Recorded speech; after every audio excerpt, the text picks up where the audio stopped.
Eu gostaria de saudar o Bispo Paulo. Louvamos a Deus pela vida do Bispo Paulo, pelo seu exemplo e o seu testemunho para nós que estamos juntos com ele lá no Colégio Episcopal. Eu tenho aprendido muito com o Bispo Paulo. Eu, quando fui consagrado a bispo, eu disse que se eu conseguir fazer 10% que o Bispo Paulo fez, já vou me considerar feliz, né? Saudamos o reverendo Lúcio, que é o superintendente missionário, a todos os colegas, pastores, pastoras, que a graça e que a paz de nosso Senhor e Salvador Jesus Cristo, ela seja conosco nesta noite. E esta seja uma noite aonde nós possamos ouvir o Espírito Santo de Deus falar ao nosso coração. Mais do que nunca, eu creio que a igreja evangélica, especialmente a igreja metodista, nós precisamos muito de ouvir o Senhor falar ao nosso coração.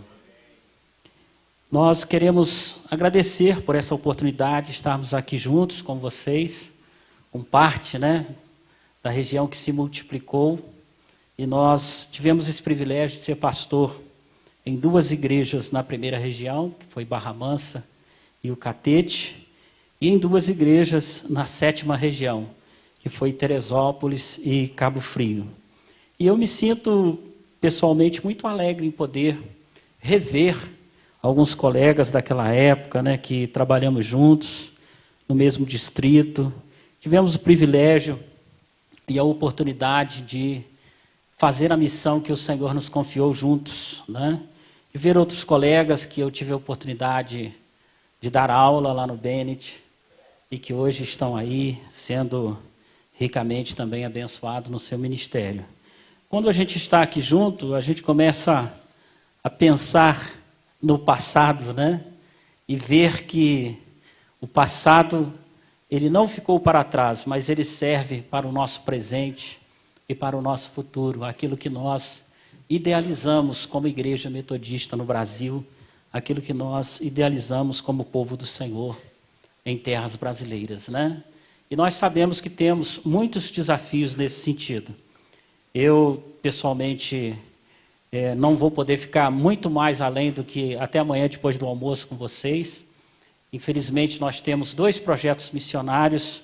Infelizmente, assim, nós temos 2, porque eu gostaria de que tivéssemos mais, Tivéssemos, quem sabe, 10 projetos missionários, 11 projetos missionários. E os 2 projetos missionários começam, um nesse final de semana, que vai do dia 12 até o dia 19, e outro do dia 19 até o dia 26, E nós estaremos lá participando desses 2 projetos missionários. Mas só essa oportunidade de estarmos juntos, de revermos alguns amigos, de darmos um abraço, sabermos como é que você está, é uma grande oportunidade que Deus ele nos concede, E nós louvamos a Deus por isso. Eu gostaria de convidar a todos e todas a abrirmos as nossas Bíblias, lá no texto de Gálatas, capítulo 6, quando o apóstolo Paulo nos dirige algumas palavras do versículo 11 ao de número 17. Eu, pessoalmente, sou muito fã de Paulo. Para mim, Paulo é um dos personagens, depois de Jesus, mais importantes da Bíblia. Eu gosto muito de ler coisas a respeito de Paulo. Paulo me encanta porque ele foi um plantador de igrejas, ele foi um desbravador, sofreu no início da sua conversão, ficou esquecido pela igreja de Jerusalém durante um bom tempo. Mas Paulo, para mim, tipifica exatamente o tema desse encontro, Discipulado, caminho de santidade e serviço. Ele foi esse modelo, para todos nós. E se nós queremos crescer muito no discipulado, nós podemos nos espelhar, além de Jesus, na vida do apóstolo Paulo. E nesse texto, no capítulo 6, do versículo 11 ao 17, ele nos fala uma coisa muito importante. Os irmãos e irmãs poderão ficar assim mesmo como estão. Diz assim: vede com que letras grandes vos escrevi de meu próprio punho. Todos os que querem ostentar-se na carne, esses vos constrangem a vos circuncidardes, somente para não serem perseguidos por causa da cruz de Cristo. Pois nem mesmo aqueles que se deixam circuncidar guardam a lei. Antes, querem que vos circuncideis para que se gloriarem na vossa própria carne. Mas longe esteja de mim gloriar-me, senão na cruz de nosso Senhor Jesus Cristo, pela qual o mundo está crucificado para mim, e eu para o mundo. Pois nem a circuncisão é coisa alguma, nem a incircuncisão, mas o ser nova criatura.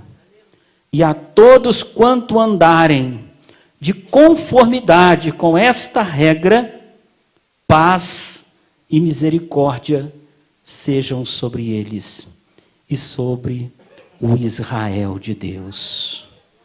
Quanto ao mais, ninguém me moleste, porque eu trago no corpo as marcas de Jesus. Eu trago no corpo as marcas de Jesus. Feche os seus olhos, mesmo assim como você está. Deus, nós te louvamos pela tua palavra, por esse grande testemunho que o apóstolo Paulo nos deixou relatado, Senhor, aqui em Gálatas. Quantas vezes nós temos visto ministérios se ostentando em coisas tão passageiras, tão superficiais, tão pequenas. E nós ouvimos esse testemunho do apóstolo Paulo falando a respeito da cruz, de levar no seu corpo as marcas de Jesus. Senhor, que nós possamos também fazer um ministério assim, Pai. Que nós possamos também realizar uma missão assim, onde as marcas de Jesus sejam evidenciadas na nossa vida, onde as marcas de Jesus sejam evidenciadas na nossa comunidade de fé, nas nossas diversas igrejas metodistas. Pai, nós queremos isso para cada um de nós. Estamos aqui reunidos buscando essa santidade e esse serviço, e pedimos que o teu Espírito Santo venha falar ao nosso coração nesta hora. Por favor, Senhor, fale ao coração do teu filho, ao coração da tua filha, e traga-nos, Senhor, essa santidade para a nossa vida, para a vida das nossas lideranças. Pai, quando a igreja vive vários conflitos, quando a igreja muitas vezes perde o rumo, o caminho, a visão, a direção, nós nos voltamos para o Senhor Jesus. Nos voltamos para o testemunho do apóstolo Paulo, para que o teu Espírito fale aos nossos corações a respeito destas marcas.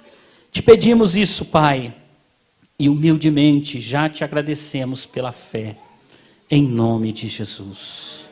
Amém. Graças a Deus. Aqui o texto, nos enfatiza: quanto ao mais, ninguém me moleste, porque eu trago no corpo as marcas de Jesus. Como podemos desenvolver um discipulado onde haja a presença da santificação e do serviço? Onde haja a presença de uma salvação que nos leve cada dia mais crescermos, mas crescermos na graça e no conhecimento de nosso Senhor Jesus Cristo. E aqui colocamos ali 7 marcas do discipulado. 7 marcas do discipulado,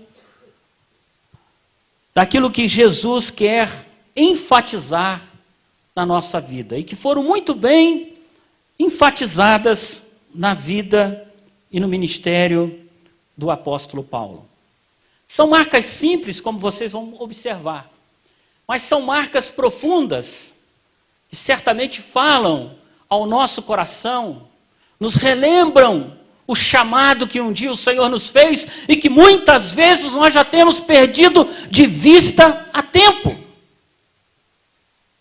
Marcas que talvez são como aquelas que os discípulos no caminho de Emaús caminhavam sem esperança e de repente seus corações foram aquecidos pela presença de Jesus. Então nós gostaríamos de falar de uma primeira marca. Nós somos vasos. Somos vasos. Vasos nas mãos do Senhor. Em Gênesis 2:7, a palavra de Deus nos diz: e formou o Senhor Deus o homem do pó da terra, e soprou em suas narinas o fôlego da vida, e o homem foi feito alma vivente. Deus sopra sobre nós, seres humanos, o fôlego da vida. E para isso, ele sopra e usa o pó da terra. Isso nos lembra uma realidade que nós geralmente esquecemos e só lembramos nos ofícios fúnebres. Lembra-te, ó ser humano, que tu és pó, e para o pó tu voltarás. Eu, às vezes, caminhando, costumo conversar comigo mesmo, né? Uma coisa meio doida.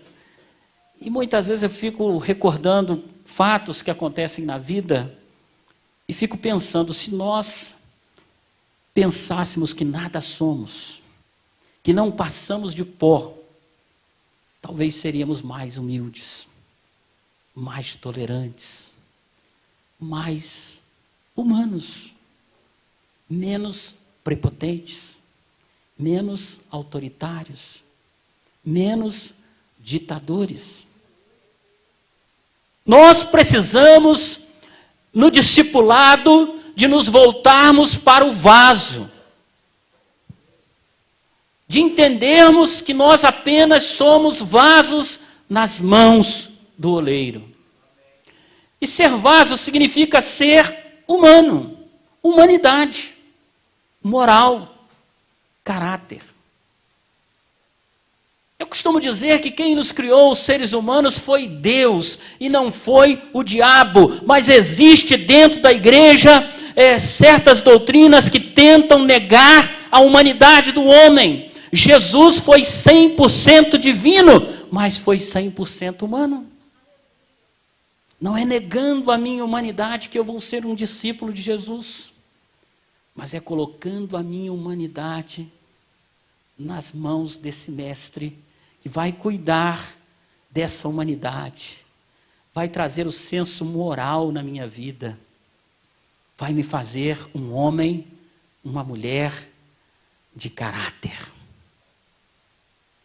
Se tem uma coisa que falta muito no nosso discipulado, é essa palavra, caráter. Muitas vezes o nosso discipulado tem muito carisma, mas quase nenhum caráter. E não há discipulado perfeito, não há discipulado em santificação e em serviço, se esse discipulado não é construído nesse pilar do caráter. Essa é uma marca que nós precisamos restaurar no nosso discipulado. E a palavra de Deus ainda diz em Romanos 9:21, ou não tem o oleiro poder sobre o barro, para dar mesma massa, fazer um vaso para honra e outro para desonra? Nós sabemos que existem vasos de honra, mas nós também sabemos que existem vasos de desonra. Vasos que desonram o Pai, vasos que desonram aquilo que o Pai tentou criar, vasos que são de desonra para a casa de Deus. Ninguém pega um vaso sanitário e coloca no altar, né? Porque todos nós sabemos que um vaso sanitário, por mais bonito que ele seja, ele é um vaso de desonra. Por isso nós não colocamos no altar para enfeitar o altar, não colocamos na nossa sala principal? Quanto muito eu já vi alguns espalhados por alguns jardins por aí. Mas no altar, na sala principal, nós colocamos aquele vaso lindo, bonito, belo, maravilhoso, que é o vaso de honra. Mas nós não podemos esquecer que, infelizmente, também existe o vaso de desonra, né? O vaso que geralmente não tem a honra do caráter, a honra da moral que vem de Deus, da humanidade, e que muitas vezes age desonrando o Pai, desonrando o discipulado, desonrando aquilo que Deus, né, criou. Porque o discipulado, ele não é apenas uma ordem de Jesus para a igreja, mas ele acontece lá em Gênesis, quando Deus todas as tardes vinha passear com Adão e Eva, o primeiro homem e a primeira mulher. E ele passeava e conversava a respeito de tudo. Ali, nós podemos até afirmar que foi a primeira célula, ou o primeiro grupo pequeno que existiu. Deus, o homem, Adão, a mulher, Eva. E aquilo ali era algo maravilhoso, perfeito. Mas depois vem com o pecado a desonra, né? Então, uma das primeiras marcas que nós precisamos trabalhar é a marca do vaso.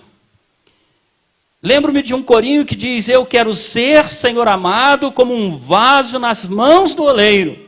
Precisamos nos colocar nas mãos de Deus e dizer para o Senhor: se eu não tenho sido aquele vaso perfeito, se eu tenho sido aquele vaso quebrado, como esse que está aqui, né? Quebra a minha vida e faze-a de novo. Eu quero ser, Senhor, um vaso novo. Como tu queres, Senhor amado. Tu és o oleiro e eu o vaso. Dizer, seja feita a vontade de Deus. Aqui se lembra a oração do Pai Nosso. A oração do Pai Nosso que nada mais é do que uma oração que nos identifica como discípulos e discípulas do Senhor Jesus Cristo. Como tu queres, Senhor amado. Não como eu quero. Não de acordo com o meu orgulho. Não de acordo com a minha prepotência. Não de acordo com a minha vontade. Mas como tu queres. De acordo com a tua vontade. Com o teu querer. Com o teu realizar. Eu quero ser um vaso novo. Que essa possa ser a nossa oração para que nós possamos buscar a santidade e o serviço de Deus na nossa vida. Amém? Continuando, ali ainda diz em Jeremias 18:4, como o vaso que ele fazia de barro, quebrou-se na mão do oleiro, tornou a fazer dele um outro vaso, conforme o que pereceu bem aos olhos do oleiro fazer. Pareceu bem aos olhos do oleiro fazer. Então Deus pode fazer isso. Se nós estamos aqui nessa noite reunidos como pastores e pastoras para refletir sobre o discipulado, se nós estamos reunidos como pastores e pastoras para refletir sobre a santidade de Deus no discipulado que nós estamos realizando em nossa para refletir sobre o serviço, é muito importante nós reconhecermos que se temos falhado, se temos cometido equívocos, se nós formos humildes, o Senhor pode quebrar e fazer um vaso novo, aleluias. Ele pode. A segunda marca é uma marca bem agressiva. Aliás, eu até esqueci que eu trouxe elas aqui para mostrar para vocês, né? A primeira marca que nós já falamos, aqui desse vasinho, queremos ser um vaso, né? A segunda marca, ela pode parecer uma marca mais agressiva, né? Mas na verdade não é. O prego. O prego ele tem essa pontinha aqui, né? Que fura, que machuca, que dói. Mas é interessante que o prego, ele faz parte também de uma vida de santidade e serviço. É uma marca. Vamos ver como que ele aparece, né, na vida de santidade e serviço. A palavra de Deus diz em Lucas 14:33, assim pois qualquer de vós que não renuncia a tudo quanto tem, não pode ser meu discípulo. Coloca a renúncia como uma condição para que nós sejamos, e isso quem diz é a palavra de Deus em Lucas para que nós sejamos discípulos e discípulas do Senhor Jesus. O prego, ele tem esse simbolismo. Ele significa essa renúncia. A renúncia da nossa própria vida.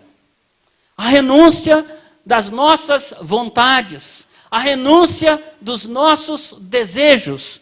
A renúncia das nossas riquezas. De tudo aquilo que nos impede de sermos verdadeiramente discípulos e discípulas do Senhor Jesus. Não foi isso que aconteceu com Jesus? Quando ele foi morto e foi entregue ali na cruz do Calvário. Então o prego, ele significa dor. Nós não fazemos um discipulado de santidade e serviço se nesse discipulado não há dor. Se não há sofrimento. Se não há renúncia. Esse discipulado exige de cada um de nós para que haja santidade e o serviço e haja essa presença da dor. Nada mais dói do que você, quem sabe, trabalhar com uma vida, ganhar essa vida para Jesus, discipular, preparar, levar ela para a igreja e quando ela está já no ponto, ela, no mundo de hoje é comum isso, sai e vai para outra igreja. E vai fazer o que ela acha, o que ela quer. Eu já passei por essa experiência e quanto dói isso no nosso coração. Quanto dói no meu coração quando nós vemos pessoas que trabalhamos, que investimos do nosso tempo, dos dons, dos talentos, que lapidamos aquele diamante que era antes bruto, e aquilo, foi trabalhado com muito suor, com muito amor, com muita lágrima, e de repente, da mesma maneira aquela pessoa some, vai embora. Isso gera dor, sofrimento, renúncia. E são nesses momentos que nós nos lembramos de quê? Nos lembramos dos pregos de Jesus, que ele sofreu ali na cruz do Calvário. E o quanto aquilo trouxe dor, sofrimento, para o nosso mestre. E quando eu me lembro do prego nesse sentido, a dor que ele representou para Jesus, a dor que Jesus teve ao levantar os seus olhos e a sua cabeça, porque para fazer esse exercício ele tinha que se firmar nos pés que estavam também ali com o prego, e ele tinha que firmar-se nos pés, nas mãos, levantar o seu corpo, E esse gesto trazia muita dor, porque ali na cruz do Calvário esse gesto, ele significa muita dor, muito sofrimento, e ele se levantar e dizer aquelas palavras que nós jamais ouvimos em nenhum outro ser humano, em nenhum outro Deus. Pai, perdoa-lhes, porque eles não sabem o que fazem. Essa dor e esse sofrimento de Jesus me faz lembrar de um cântico antigo, que diz, mais ou menos assim: cortaram um madeiro, fizeram uma cruz para o meu Salvador. Madeiro lavrado com pregos cravados, pesada ficou. Ele carregou a cruz, no caminho caiu Jesus, mas Deus deu-lhe graça, morrendo na cruz, por mim e por ti. Foi feito assim. Foi feito assim, a cruz do Salvador, madeiro lavrado com pregos cravados, pesada ficou. E olha o que Jesus passou. Perante Pilatos, Jesus foi levado como um malfeitor. Chegando a ele, olhando ao mestre, assim perguntou: És o rei dos judeus? Disse Jesus: na verdade eu sou. O meu reino é eterno, não é desse mundo, daqui eu não sou. Foi feito assim a cruz do Salvador, madeiro lavrado, cravado com pregos, pesada ficou. Chegando ao Calvário, pregaram na cruz o meu Salvador. Com a coroa de espinhos, sua fronte sangrava, ao Pai suplicou. Transpassado de dor ficou o meu Salvador. Às 3 da tarde inclinou a cabeça e ali expirou. Foi feito assim a cruz do Salvador, madeiro lavrado com pregos cravados, pesada ficou. Foi feito assim a cruz do Salvador, madeiro lavrado com pregos cravados, pesada ficou. Aleluias, oh aleluias, oh aleluias. Aleluias. Nós não podemos fazer um discipulado onde não tem o prego, onde não tem a cruz, onde não tem a dor, onde não tem o sofrimento. Eu sei que hoje tem muitas pessoas tirando a cruz do discipulado. Aliás, não só do discipulado, também dos nossos altares e de tantos outros lugares. O discipulado para Jesus custou um alto preço.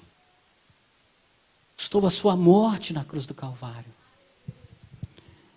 A sua dor, o seu sofrimento, tanto físico como, sobretudo, as circunstâncias que envolviam aquele ato sacrificial da sua morte na cruz por todos nós.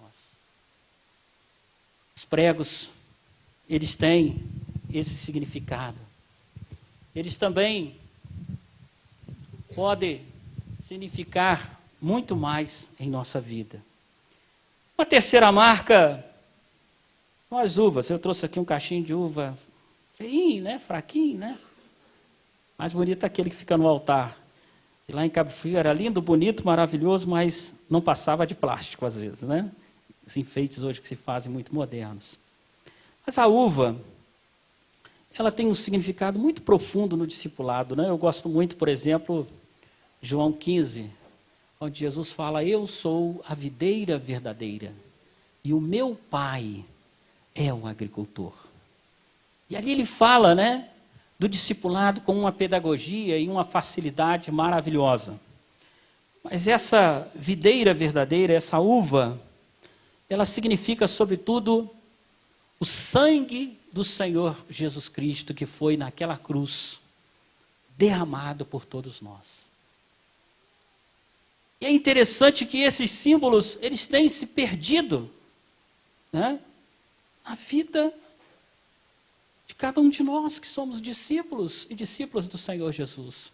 Como podemos fazer um discipulado de santidade e serviço sem o sangue de Jesus? Né?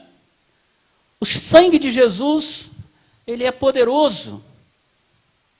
A palavra de Deus ali nos diz em Marcos 14, 24 e 25, e disse-lhes: isto é o meu sangue, o sangue do Novo Testamento, da nova aliança, que por muitos é derramado. Ele não é derramado somente por mim, ele não é derramado somente por você, mas ele é derramado com o intuito de salvar a todos e todas, né? Que por muitos é derramado. E aí nós nos lembramos do momento da ceia, né? Em verdade, vos digo que quem não beber, né? Quem não beber, né? Ou não beberei mais do fruto da vida, até que aquele que o beber, ele seja algo novo no reino de Deus. Esse é o meu corpo, este é o meu sangue, né? O sangue de Jesus que nos purifica de todos os nossos pecados. E como podemos ser santos se o sangue de Jesus não nos purificar de todos os nossos pecados? A santidade que se expressa através da certeza de que em Cristo Jesus eu fui perdoado. Essa é uma tônica na vida de John Wesley. John Wesley vive buscando a certeza do perdão dos seus pecados. E não encontra com facilidade, embora agia com muita sinceridade no seu coração. E às vezes ele se depara com medo da morte e a não certeza da salvação, como foi, né, na volta para Londres no navio dos Morávios. Mas quando ele vai à rua Aldersgate, quando ele ouve a palavra de Deus, e ele tem a certeza de que o sangue do Senhor, né, tinha sido vertido sobre a sua vida, aí ele escreve no seu diário: agora eu tenho certeza que em Jesus os meus pecados foram perdoados. E aí acontece o quê? A experiência com o Espírito Santo, a experiência do coração aquecido, ou do coração fervente, como o bispo Paulo gosta de chamar, né? A experiência que muda a história da vida de John Wesley e do povo chamado metodista. Ora, isso é uma experiência de santidade. E que igreja nós somos? Nós somos uma igreja que nasceu em uma experiência de santidade. É nesse ponto que às vezes eu não entendo, eu não consigo entender alguns metodistas dos nossos dias, que querem negar a vida de santidade, que querem negar a vida de oração, que querem negar a vida de fidelidade ao Senhor, e ainda mesmo assim se atrevem a dizer que são metodistas confessantes. Isso não entra na minha cabeça. Não foi esse metodismo que eu aprendi. Eu aprendi um metodismo que traz uma experiência viva com o Espírito Santo de Deus, a certeza de que os meus pecados foram perdoados. Eu fui liberto dos vícios, dos problemas, da mentira, da calúnia, da difamação, e eu sou nova criatura em Cristo Jesus. Foi esse metodismo que eu aprendi. E é esse que eu consigo ver na vida e na história de John Wesley e do povo chamado metodista. Esse de hoje não. Esse de hoje é só a graça de Deus, né? E eu acho que é por isso que não é à toa que eu já sou metodista há 35 anos, né? Louvado seja o nome do Senhor. O sangue de Cristo derramado por nós na cruz do Calvário. Uma grande marca, né? A quarta marca é a marca da toalha, que muito bem escreveu o pastor Anselmo, né? Seu livro sobre a revolução da toalha. E aqui eu trouxe uma pequena toalha, né? Não aquela que Jesus lavou os pés dos discípulos, mas aqui tem uma frase: viver para servir. A toalha, ela significa vida para o serviço. Os princípios do reino de Deus não são os princípios deste mundo. No reino de Deus, o maior é aquele que serve, né? Viver para servir. E ali a gente vê a cena da toalha em ação. Quem quiser ler um bom livro sobre esse tema, se ainda não tem, compre o livro do pastor Anselmo, que é um bom livro sobre esse tema. Digo porque eu já li, né? E que uso para a minha edificação pessoal. Porque não adianta eu querer pregar para as pessoas aquilo que eu não vivo, né? E esse livro ele fala dessa experiência bíblica, né? Onde a gente vê essa frase célebre de Jesus: o maior dentre vós será o vosso servo. Mudando totalmente os conceitos e a lógica do poder, né? A lógica da política do poder, que hoje é muito, né, exacerbada no mundo em que vivemos, e infelizmente também dentro da igreja, né? Você quer ser o maior?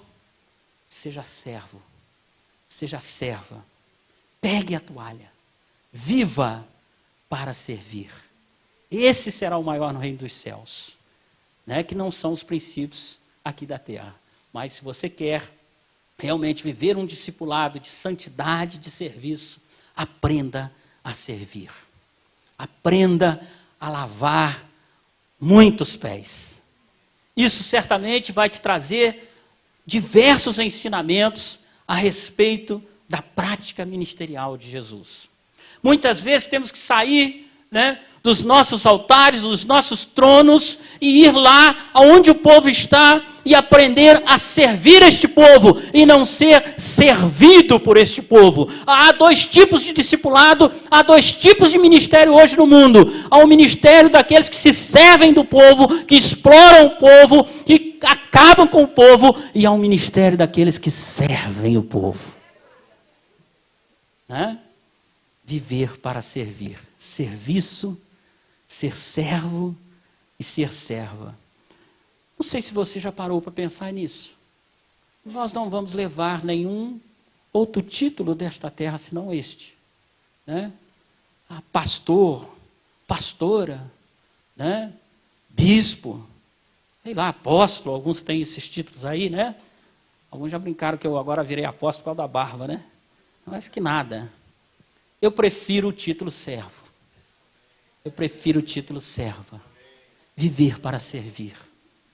Não importando se aquele que eu estou servindo entenda ou não o meu serviço, porque o meu serviço é prestado por amor à obra do Senhor Jesus Cristo.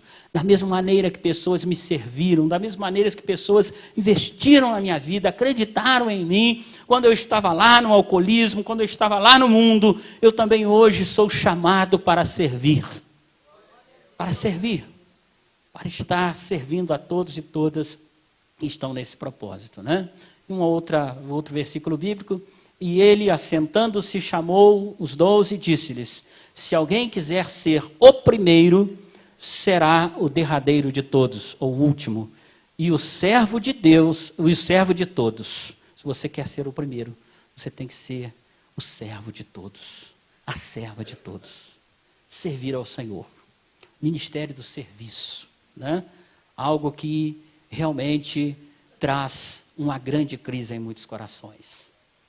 Nós somos chamados e chamadas por Deus para servi-lo, né? Para servir, ser servo, ser serva do Senhor Jesus Cristo, né? E uma última frase, o versículo, João 13:5.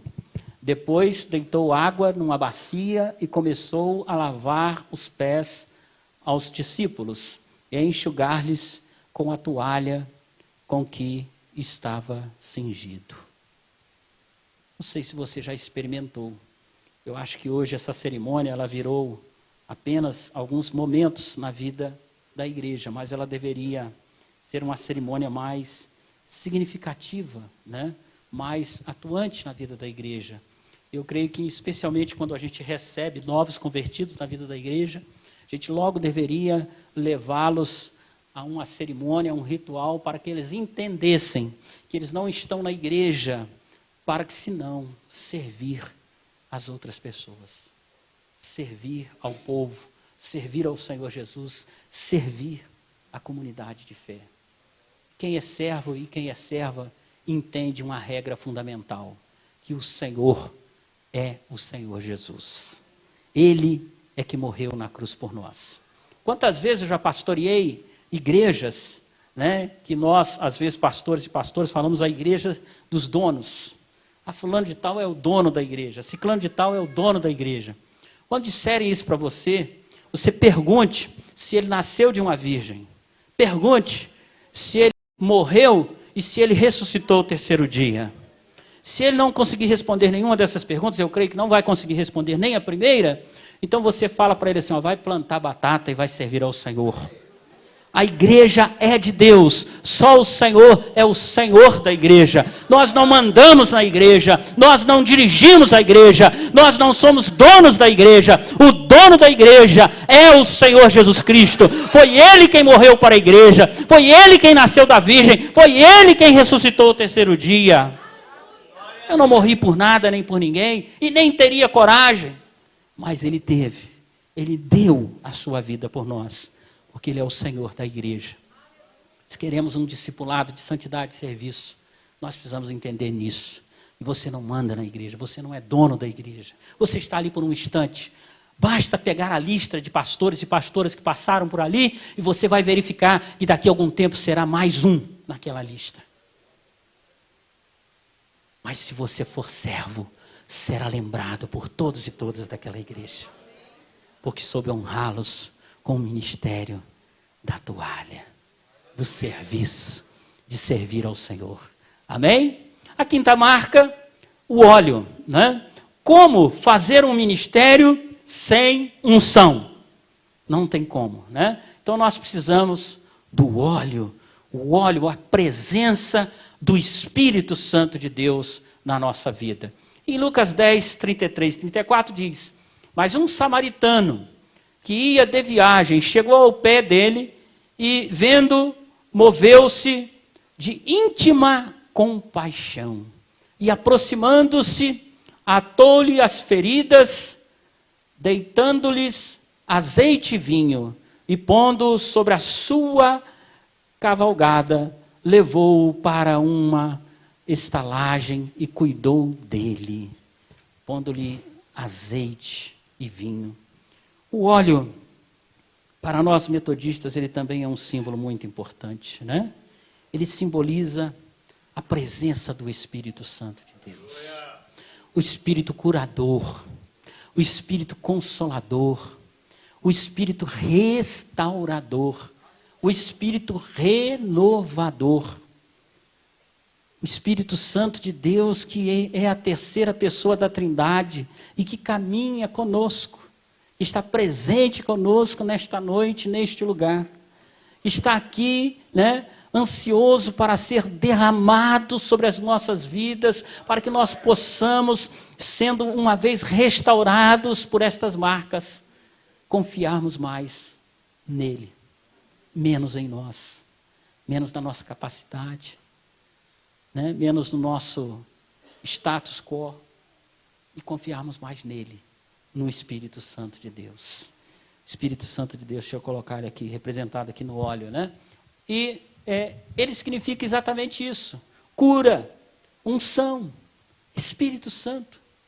Como nós podemos realizar um discipulado de santidade e serviço sem o azeite, sem o óleo, sem a unção de Deus na nossa vida? João Wesley, quando ele recebeu esse óleo, esse azeite, essa unção de Deus na sua vida, aquilo foi como um marco, né? Você vai conhecer ali o que era João Wesley daquele dia para trás, um homem fracassado, não bem sucedido, e daquele dia para frente, um homem totalmente empolgado em fazer a obra do Senhor Jesus. Eu tive o privilégio de visitar Londres 2 vezes e também Bristol, e da última vez, Oxford, né? E você chega nesses lugares, eu ainda não fui na casa que o Wesley nasceu, né? E pretendo ir lá da próxima vez, em Appleton. Mas você chega nesses lugares, uma das coisas que mais impressiona é o quanto que o Wesley foi extremamente significativo. Você vai no Christian Church, onde ele estudou, em Oxford, você vê a presença marcante de Wesley ali. Você vai no Lincoln College e você vê também, né, lá um quarto, um pequeno quarto, lacrado, fechado, com as coisas ainda de Wesley e a presença forte de Wesley ali. E aí eu tive a curiosidade de ir no colégio que George Whitefield estudou. Ninguém sabe quem foi George Whitefield. Não se tem uma marca, uma lembrança. Apesar de nós sabermos que George Whitefield foi um grande pregador, né, do Evangelho. Levou em só um verão mais de 200 mil vidas aos pés de Jesus. Isso nos traz uma pergunta: por quê? Que no colégio onde ele estudou, não existe nenhuma marca, nenhuma lembrança, ninguém sabe que ele estudou ali. Mas ao contrário, não somente no colégio onde John Wesley estudou, mas também no colégio onde deu aula, há marcas presentes de John Wesley naquele lugar. Porque John Wesley teve um dinamismo, né, muito maior. O que vai nos marcar não são as belas pregações que nós fazemos, mas é como nós estamos vivendo com o povo. Com óleo, com azeite, com a unção de Deus na nossa vida, no meio do povo, pastoreando o povo, rebanhando o povo. Até mesmo porque a unção de Deus, quando ela está na vida de alguém, e eu gosto muito de uma história que o bispo Paulo contava para mim, quando era pastor aqui, certamente muitos aqui se lembram. Quando a unção de Deus está na sua vida, você pode usar um óculos de garrafa desse tamanho, você pode pegar o sermão e ler, mas a unção de Deus na sua vida, quando você faz isso, as pessoas vão cair em pranto, chorando e se convertendo ao Senhor Jesus Cristo. Isso vai marcar, a unção de Deus vai marcar a sua vida, vai marcar o seu ministério, vai marcar o discipulado que você está fazendo, de santidade e de serviço, né? Outro texto, Salmo 45, 7. Tu amas a justiça e odeias a impiedade, por isso o teu Deus te ungiu com óleo de alegria, mais do que os teus companheiros. Ali fala de uma unção de alegria. Teu Deus te ungiu com óleo de alegria. Né? A obra de Deus, o discipulado que nós fazemos, que expressa a santidade e o serviço, ele tem que ser feito, tem que ser realizado com a unção da alegria. Estamos alegres porque nós trabalhamos para o melhor patrão. Outro dia eu estava vendo um videozinho no WhatsApp e estava dizendo lá: o meu patrão, ele é antipático, ele me chama atenção, ele briga comigo, ele fala e tal, mas só ele que coloca dinheiro na minha conta lá no final do mês. Então deixa ele falar, deixa ele ficar bravo, porque ele coloca dinheiro na minha conta. Essas pessoas me enchem a paciência, mas não coloca nada na minha conta no final do mês, né? Um vídeo engraçado, né? E eu estava pensando, coitado dele, porque nós trabalhamos com um patrão muito melhor, né?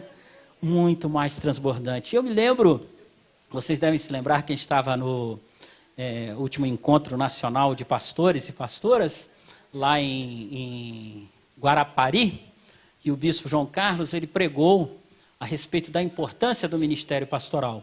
E de vez em quando a gente vê pastores choramingando: ah, quando eu era bancário eu ganhava muito bem, ah, quando eu era bancário era bom demais isso. Volta para ser bancário, volta, né? Por que você está aí murmurando, lamentando?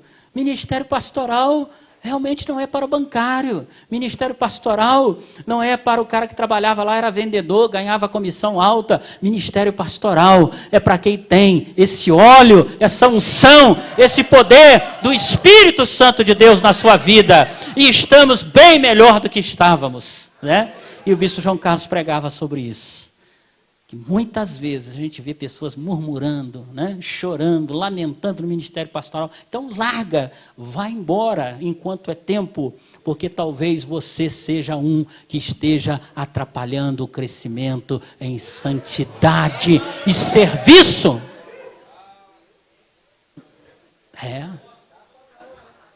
Santidade e serviço.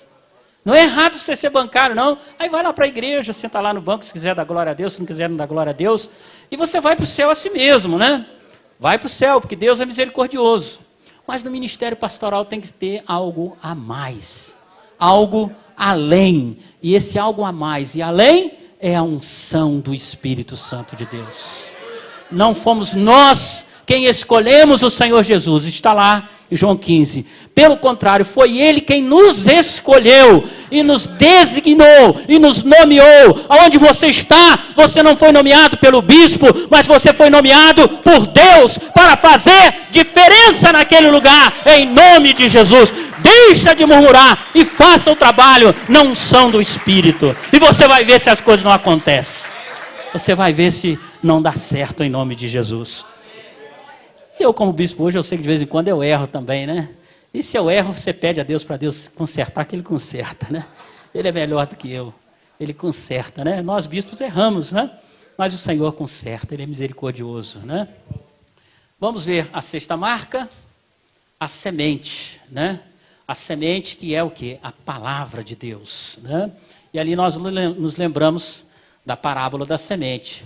Pois esta é, pois, a parábola. A semente é a palavra de Deus. Então, eu trouxe aqui umas sementinhas de girassol, né? Só para ilustrar isso aí. Semente que é a palavra de Deus. Então, a semente, que é a palavra de Deus, ela tem que ser bem semeada. Se você se lembra nessa parábola, algumas sementes caem aonde? Caem no meio dos espinhos, na beira do caminho, caem em solo rochoso, né? O grande problema não é a semente. O grande problema é quem semeia a semente. Você está semeando a palavra de Deus. Mas como você está semeando a palavra de Deus? Você está semeando a palavra de Deus na beira do caminho? Você está jogando na pedra, na rocha? Você está perdendo seu tempo. Eu tenho uma frase comigo que eu sempre costumo dizer, né, que é impossível ser pastor de quem não quer ser ovelha. Não tem como. Se você quiser ser pastor de quem não quer ser ovelha, você está semeando a semente no meio dos espinhos, na rocha. Não vai dar nada. Quem não quer ser ovelha, jamais te verá como pastor. Então semeia a semente na terra fértil. Semeia a semente de maneira, né, em que ela possa produzir a 10, a 100, a 1000 por um. Não perca o seu tempo semeando a semente no meio de espinhos. Quando alguém começar a te murmurar, te atentar, fala como Neemias: eu estou fazendo uma grande obra, não tenho tempo para isso. Eu não tenho tempo mais para bobagem. Eu não tenho tempo mais para quem quer que eu faça perder o meu tempo. Eu, pessoalmente, tomei uma decisão radical. Eu não faço parte de nenhum grupo de internet, porque grupo de internet é perda de tempo. É semear semente em espinho. E eu não fui chamado para semear semente em espinho. Eu fui chamado para semear a semente em terra fértil. Você foi chamado para semear a semente em terra fértil. Não perca o seu tempo com coisas supérfluas, bobas, que não levam a nada. Que só vão irritar o seu coração, só vão tirar a sua paz, só vão envenenar a sua vida. Não perca tempo com isso, meu querido. Hoje, infelizmente, nós temos aí uma gama de pessoas infernizando a vida dos bispos, da bispa, infernizando a vida dos pastores. Qualquer coisinha é motivo de inferno. Eu não perco tempo com o inferno, porque ele já está vencido em nome de Jesus. Eu fui chamado para semear a boa semente. E eu sei que a boa semente é essa aqui, ó, a palavra de Deus. Então você foi chamado para semear a palavra de Deus. Não perca tempo com essas coisas e não vão te levar a nada. Então a semente, ela significa a palavra de Deus, o fruto, a prosperidade, a multiplicação. Não é? E nós temos visto isso acontecer aqui na primeira região, que multiplicou-se em 2 regiões. Continue assim, semeando a boa semente. Quer fale, quer não fale, faça isso, semeie a boa semente. Porque essas marcas vão ficando como marcas de Deus para a história da igreja. Então, semeie essa boa semente, esse fruto, essa prosperidade que vem do Senhor, para as nossas vidas, para os nossos corações, para o nosso povo. Eu não falo aqui daquela prosperidade exagerada que a gente tem, mas eu gosto muito de falar de prosperidade baseado na palavra de Deus. Uma coisa peço ao Senhor e a buscareis, que não me deis nem a riqueza, nem a pobreza. mas o que me for necessário. Deus te dará tudo que for necessário para que você seja um pastor próspero, uma pastora próspera, abençoado, abençoada por Ele. Porque aonde tem espírito de miséria é no inferno e é com Satanás. Eu nunca vi Deus falar sobre miséria, né? Se tem gente que gosta de miséria, isso não está na Bíblia. Eu me lembro uma vez, quando eu era pastor em Teresópolis, nós estávamos num culto, e Deus naquele culto estava fazendo sinais, prodígios, maravilhas, muitas pessoas sendo curadas, abençoadas. Estávamos lá, eu, pastor Adílio, pessoas sendo curadas, abençoadas. Aí tinha um senhor, aí ele falou assim, eu não fui curado, mas não tem problema não, pastor. Porque Jó também sofreu, é verdade, sofreu, mas o senhor não leu o capítulo 42 de Jó, não? E diz que quando ele orava pelos seus amigos, Deus lhe restaurou tudo em dobro, aleluias. Né? Então o nosso Deus é um Deus da prosperidade na medida certa. Nem a riqueza, nem a pobreza, mas o que for necessário. Às vezes se você ficar rico, você vai largar de ser pastor, né? Vai ir para a praia todos os finais de semana, em vez de ir para a casa do Senhor. Então é por isso que Deus não deixa você ficar rico. Né? Mas também não deixa ficar pobre, né? Você viu o banquete que nós comemos hoje? Que maravilha, né? Isso é muita bênção de Deus, né? E isso tudo é bênção do Senhor na nossa vida. O que você pagou para comer aquele banquete? Nada, né? A igreja que pagou para você vir aqui, né? Que está pagando para mim estar aqui. Então a gente é abençoado por Deus, próspero por Deus, né? Isso é maravilhoso. E por último, deixa eu adiantar aqui, o coração. O coração é aquilo que temos de simbólico, né, na Bíblia e mais importante na nossa vida. O coração é o lugar, né, que a gente aprende ali dos nossos sentimentos, das nossas emoções, né? E o coração, diz Provérbios o seguinte, ele alegre formoseia o rosto, mas pela dor do coração o espírito também se abate, né? O coração é alegria, beleza, sensibilidade, emoção, abrigo, segurança, amor. Então Deus nos deu um coração, né? Coração igual ao seu. E nós, quando somos chamados e chamadas por este Deus para fazer a sua obra, e eu gostaria de encerrar falando isso, olhamos para o Senhor e vemos que somos muito pequenos, pobres perante Ele, que precisamos ter um coração igual ao dele, né? E eu gostaria de falar nesse sentido do coração, tirar esse pregozinho que está aqui, mostrar para você mais ou menos, na verdade ele não é igual a esse, né? Esse aqui é um símbolo, um coraçãozinho de palha talvez porque o nosso coração tem que ser simples, humilde. O coração de Deus é simples, é humilde, e assim tem que ser o nosso coração. Simples, humilde. A Bíblia fala algumas coisas muito interessantes. Uma que vem na minha mente aqui agora é que ninguém deve pensar nada além de si mesmo do que convém. O que você tem pensado de você? O que convém? Se nós queremos ter discípulos e discípulas santificados e servindo ao Senhor, nós precisamos ensinar a estes homens e mulheres a ter um coração semelhante do Senhor. Um coração que se dá, que se entrega. Um coração que ama. Um coração que perdoa. E muitas vezes a gente sabe que a gente tem problema com isso no meio do ministério pastoral.